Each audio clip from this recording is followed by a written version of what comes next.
Our reading today comes from the preface to Friedrich Nietzsche's book on the genealogy of morals. Nietzsche was a philosopher from Germany who lived and wrote in the late 1800s. In this passage, he's talking to his readers and has brought up the misguided effort he sees of only seeking book knowledge. And here he turns his attention to everyday experience. And he writes, "As far as the rest of life is concerned, the so-called experiences, I fear we have never really been with it in such matters. Our heart is simply not in it, and not even our ear. On the contrary, like someone divinely absent-minded and sunk in his own thoughts, who, the 12 strokes of midday having just boomed into his ears, wakes with a start and wonders, 'What hour struck?' Sometimes we, too, afterwards, rub our ears and ask, astonished, taken aback, what did we actually experience then? What did we actually experience then? And even, who are we really? And afterwards, as I said, we count all 12 reverberating strokes of our experience, of our life, of our being, and alas, we lose count. Please rise now in body and or spirit and join in singing hymn 123, Spirit of Life.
What woke you up today?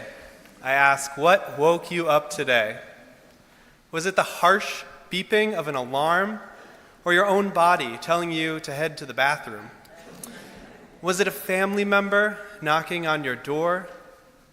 A sharp pain, an unexpected noise, or a loved one who needed your care?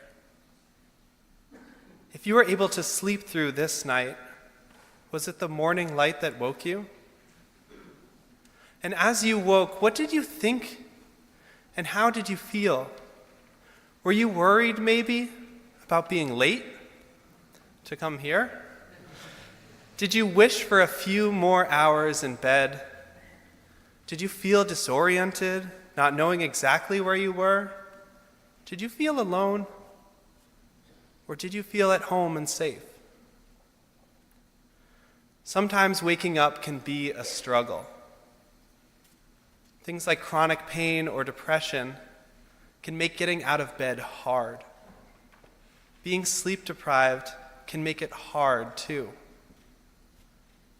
But lately, I've been thinking about a certain part of waking up. It's a moment when you're half awake before the reality of the day strikes you.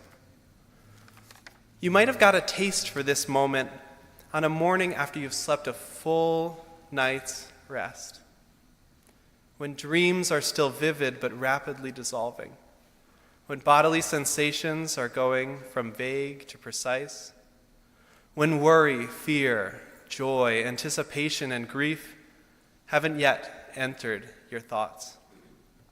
In the pregnancy of this moment, in the space in between being asleep and being awake, there's something precious and fleeting and haunting.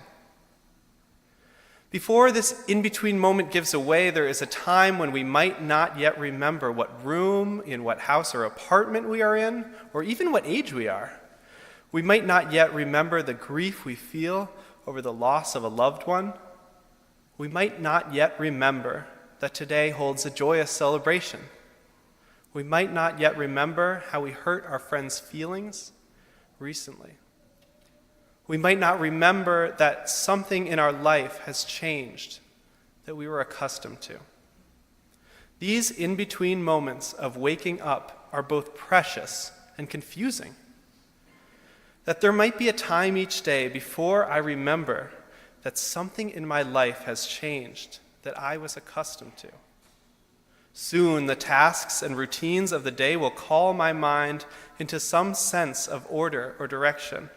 Eventually, I will, as the phrase goes, get with it, but only after I've lingered for a moment in this porous, in-between state. In the reading, our poor snoozing friend wakes to a loud bell. The bell boomed into his ears, startling and disorienting him too. I imagine that he's probably been up pretty late in the night before, maybe talking to a friend, or writing or reading, because it's not until the noon bells that he's waking up. The day is already happening around him. People on the street below his room have had whole lives in the time he's been sleeping. People have had breakfast and gone to work and taken their kids to school and just been lost in their own thoughts and stories for hours before the time that he wakes. And soon it's going to be time for lunch. Our snoozing friend starts up. The bell is loud, and his in-between state is perhaps shorter and tinged with panic. What hour just struck? Maybe he's late for something, having overslept, or perhaps he's just curious, wanting to be reoriented to the new day. We, too, might have times when the bell booms into our ears, at least metaphorically. Something jostles us from our absent-mindedness, from our routine, from our current perspective.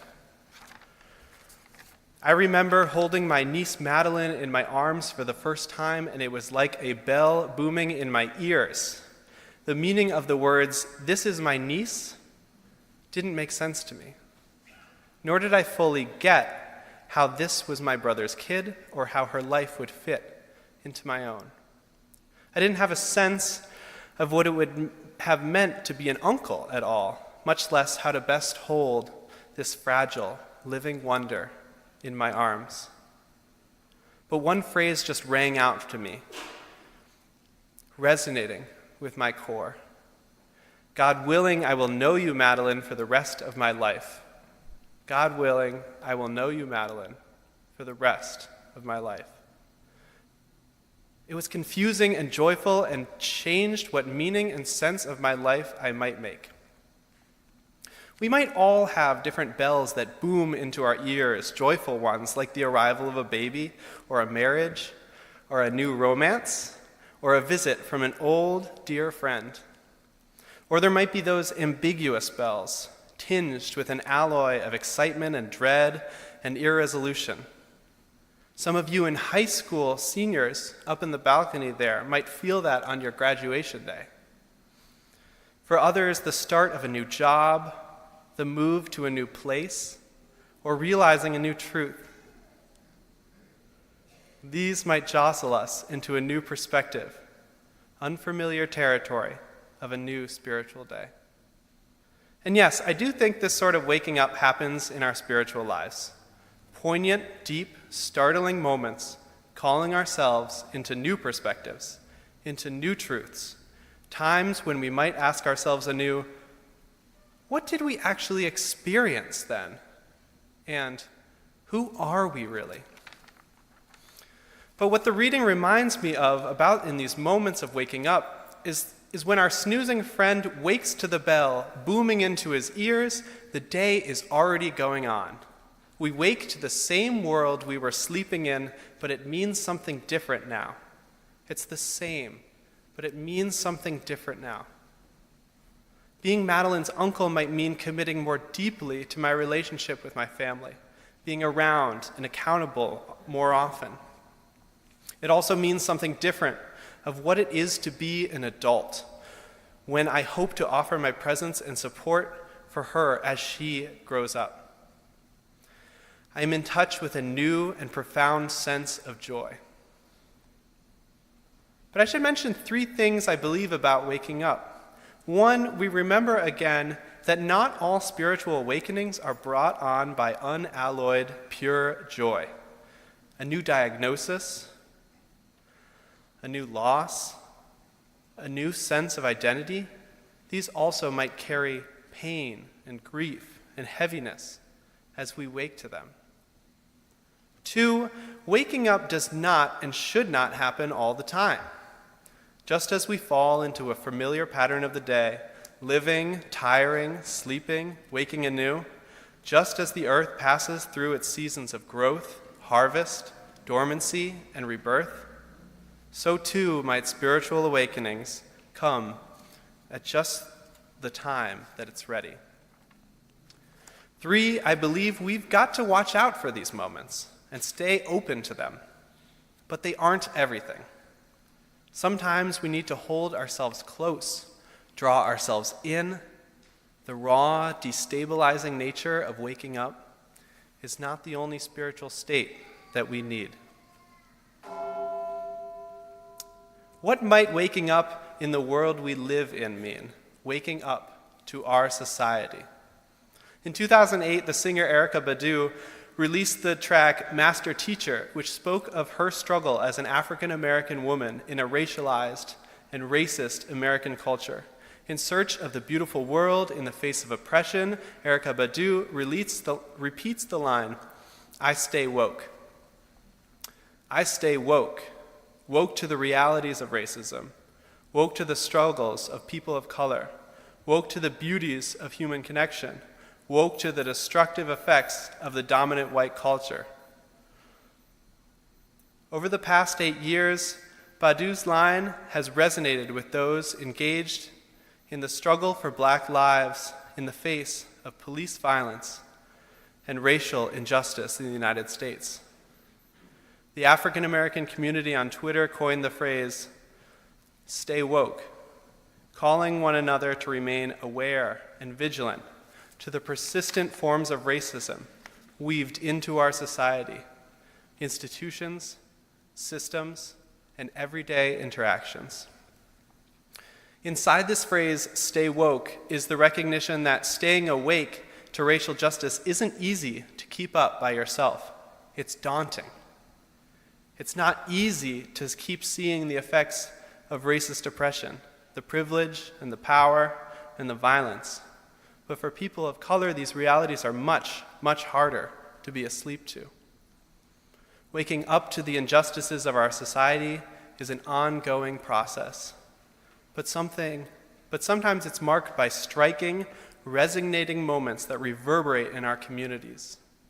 For this nation, it was the murders of Michael Brown, Eric Garner, Sandra Bland, and so many other African Americans at the hands of the police. For our community here, perhaps it is the repeated destruction of our Black Lives Matter banner on the front lawn. I find myself at a particular period of life that I'm a little bit more awake to the realities of racial injustice than I was in the past. Sometimes waking up to these realities can be confusing and disorienting. Sometimes I want to go back to sleep. Something has changed in my perspective that I was not accustomed to. And there's a vividness and disjointedness to taking on some of the truths of the oppression that people of color face, of the history of how a legacy of slavery has played out in this country, and how that's woven into my white identity. One little example. I've been reading this history of the people indigenous to this American continent and the history of European colonization in this land that we live in. The history is harrowing, a lot different than the one I remember being taught in high school. One thing the author notes is that so many of our highways are paved over routes that indigenous people used in their networks of trade.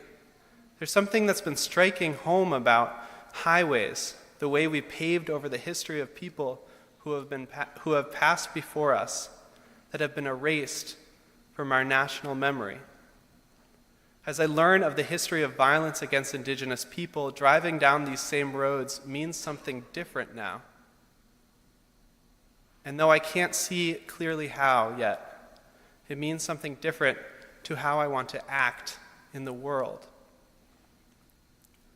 What will wake us up? How will it feel in those moments of waking up? And what will we think? The good news here, I believe, is that we are called into a community that gives us the space and the openness and the context for so many different types of waking up to happen. This community gets many of us out of bed on Sunday morning. This community nurtures its young people so they can ask questions of themselves and the world that helps them awaken to their values. This community honors that each person's spiritual journey is a process, one that goes through cycles of awakening and sustaining and difficulty and dormancy. And so too, this community might sometimes be a bell that booms in our ear, jostling us towards a new sense of ourselves and how to move in the world towards justice and goodness.